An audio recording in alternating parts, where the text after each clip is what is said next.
When we look at the defensive side of the ball with the Aggies and looking with what Miami did in its opener, Miami ran for 250 yards.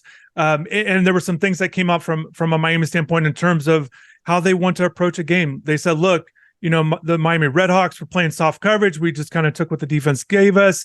There weren't a lot of downfield shots. It's kind of interesting. Essentially, look, if they go man press, maybe they'll take those deep shots. So we will see what the Aggies do defensively. But I think Miami wants to run the ball. And I know we talked so much about the passing game with Shannon Dawson and taking those deep shots, but 250 yards against the Redhawks. I know Texas A&M wants to feel like they do have a better run defense from what they showed a year ago. What do you think about that kind of matchup? What are some keys defensively for the Aggies and trying to be able to stop Miami's running game? Because clearly Miami wants to run the ball. That's the biggest question mark for this game. Can A&M stop the run? Can all these 5 stars that they have up front on that defensive line get in and really make some plays in the backfield? That's the biggest thing. Like get Miami off schedule. I really don't know. I have no idea because last year it was so bad. And you talked about the some of the inexperience that they had just getting gashed left and right. And I was talking to Cole Kubelik about this, and I think I brought this up last time about how there were a lot of instances in which you just felt that with DJ Durkin's defense, they were put in spots that were really difficult to contain the ground game. And that transition from Mike Elko, who's now doing great things at Duke, to DJ Durkin was probably more difficult than we gave it credit for. And schematically, they were just in the wrong spots. If there is a place that A&M can be had, it's in the ground game. It's showing, hey, for 10 plays in a row, we're going to be able to sustain first downs, and we're going to be able to keep moving the chains. A&M hasn't shown that it can stop that yet. And if you're Miami, I gotta think this is going to be a heavy ground attack approach going into this one, because that's, to me, like 5-star talent is great. It's all well and good. You might get those occasional splash plays, but if they haven't shown that they can shore up that part of the game, which was one of the worst in the country last year, and it was totally opposite from what they did against the pass, then to me, that's where Miami has to make A&M beat them. I really don't know. That's a bad answer to that question. I realize it, but I feel like it's such an unknown just because they haven't been put in those spots yet. And schematically, I think there are a lot of questions that Aggie fans themselves are still wondering about. Yeah, and I remember last year's matchup with Miami, and Miami loses 17-9 when they run for 175 yards, good yards per carry. I remember Miami coming out of that feeling like, because they wanted to run the ball last year with the offensive coordinator that they had, and they felt good. Look, if we can run it against A&M, this was the thinking. If we can run it against A&M, we can kind of have success the rest of the year, and that just did not happen. Miami was one of the worst rushing offenses in the ACC, and certainly with what we saw with A&M, actually held, looking back, they actually held Miami under their season average in that game, finishing last. But it's going to be interesting. Miami, brings back Henry Parrish. He performed well in that game. They've got a couple other running backs. I think they're going to go with 3 running backs. And I know Don Chaney, if you look at the final stats, he did have the 8 carries. Everyone else had 9, the 3 other guys, but most of those were late.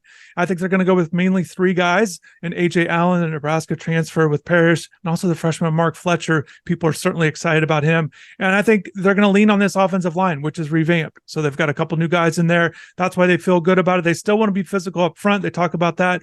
And I know the Miami offense wants to rely on this, but again, I'm kind of saying this on the same way. I think this game, if Miami cannot pass the ball well, I think that's where they're going to have troubles. And I think Tyler Van Dyke has to perform well. He went 21 of 41 for 217 last year against the Aggies. Not a good performance by him. Kind of modest numbers. I know the completion numbers were good against the Redhawks. Didn't have the touchdown passes or the downfield stuff. So I think Tyler Van Dyke in the passing game, Miami's got to do better. I think they've got to perform well there. If they want to just rely on this running game, I don't think that's going to necessarily vault them to a win. They've got to get some good passing game. Connor, you touched on the rush defense of the Aggies, just kind of looking at that secondary, led the country last year in pass defense. What do you make of this year's team in the secondary in particular? I thought losing Antonio Johnson was pretty significant and somebody that people need to talk about more. But Tyreek Chappelle is a really, really good player. And this is a back end that you should feel pretty good about. And that's probably not the place where Miami wants to test A&M, but you have to. I think that the key to this game, who can hit those chunk plays that in the passing game. That is everything. Because last year, this felt like a rock fight, and it felt like nobody could really separate themselves. And if Tyler Van Dyke is able to step up and make some of those plays and hit guys, not necessarily getting gashed for like it's some coverage breakdown, but being able to test guys one-on-one on the outside and having his receivers go up and make plays, that to me is so pivotal. Because you look at it on the other side, and like Miami couldn't stop that last year. I mean, worst in Power 5, allowing those passing plays of 40 yards, and A&M the last 2 years have been so unbelievably bad in that area. It only have 8 passing plays of 40 plus yards over the last 2 years, and this era of college football is almost impossible to do. But I think that's what this comes down to. And can Tyler Van Dyke step up and at least get one or two of those spots where maybe, all right, I got a receiver with a couple yards of separation. You got to hit that shot. You have to hit that chance against an A&M secondary that really has not given up a whole lot, despite the fact that I think they could have some depth issues with all the things that Antonio Johnson did for that group last year. I think they could be had in a couple of different areas, but I still think that Chappelle is a big time player. They do have some nice pieces in the secondary, even though they lost Denver Harris, the 5-star to LSU. But I think that's going to be such a pivotal matchup. And can Tyler Van Dyke take advantage? Look, both these teams want to be better. We talked about this before when as we went into the season talking about both these teams. Both teams feel like they're different this year, different look, better than the 5-7 marks. They were both disappointing last year. So, and I think this game is going to show it. There's a lot of differences personnel wise, even though Van Dyke is the headliner in terms of returning key guys that played in this matchup a year ago. One other thing I want to make mention of, I think that's going to be interesting from a Miami standpoint to really watch for. Last year, Miami relied on the tight end. Their tight end, Will Mallory, led them in receiving. In this game, he had 6 catches. Tight ends had 7 catches of the 21, passes completed in this game. And it's just not going to be the factor that you're expecting. Miami only had 1 catch from the tight end spot. They averaged 5 a year ago, but 1 in the opener.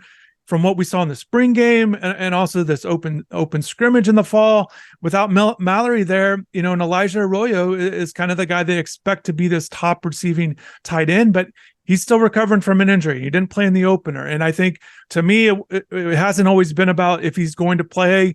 To me, it's how good he's going to be when he's out there. And I know he's a Texas guy. Aggies did recruit him, and I'm sure he wants to get out there in this one. And Cristobal said, basically, essentially questionable for this one. But I think Miami, without that tight end position catch and passes, it makes things more interesting. They do go a little bit more forward wide receiver look. That'll be something to watch for. But again, it just kind of sums up of just essentially how different some of these looks, different coordinators, everything that you're kind of seeing with both teams. I think it's going to be a different game. I don't expect it to be low scoring. I think both teams have a chance to have better offenses than they showed a year ago for different reasons. Maybe some keys defensively before we wrap this up for the Aggies. You touched on the rush defense. We backed it up to the secondary. We didn't talk much about the linebackers, but maybe some key factors for the Aggies to be successful in this one. I think getting some short fields, if they can force turnovers, I mean, that's a cliche thing to say, but if they can get some turnovers and get on the board early and have them believing in that offense, even if it's not from a yardage standpoint where they're like moving the ball up and down the field, I think an early turnover would go a long way for A&M, an area that, look, that defense just had so much pressure put on them last year. But I think flipping the field like that, whether, maybe it's a strip sack from Walter Nolan or something like that, just to kind of shake Miami a little bit and show, hey, this A&M team is a little bit different. They can hit you just like that and have some of those quick hitter type scores. I think that would go a long way. But yeah, it's, to me, like, the key is just going to be how do they defend the run? Can they show that they're improved there? We're going to talk ad nauseum leading up to this one about the passing games for both teams, and understandably so, because both teams feel like they're in such a better place. But like, A&M's not getting to 9-3 if they have one of the worst run defenses in the country. That's just not going to happen year over year. And to like this matchup is such a great time to be able to show that improvement, preventing Henry Parrish from making those big time plays. I know there are a lot of Ole Miss fans watching him going, man, it'd be nice to have that guy, even though they feel really good about Quinshon Judkins. But being able to stop that part of the game is everything. And then being able to take advantage if those opportunities present themselves to be able to force a turnover. Just lastly with Miami's run game, last year, Miami 0-4 inside the red zone against the Aggies in terms of coming away with touchdowns. Again, got to consider the opponent, but they had 3 rushing touchdowns against the Red Hawks. And that might not seem like this big number or anything like that, but Miami had 1 rushing touchdown in their previous 8 games. So I think, finding success in the run game inside the red zone will kind of do a long ways for Miami, in addition to, those chunk plays and obviously the big yardage and yards per carry total. So Connor, appreciate it, man. It's always good catching up. Football season's finally back, and I know you're enjoying it. So I appreciate you taking the time here. Absolutely, man. Anytime.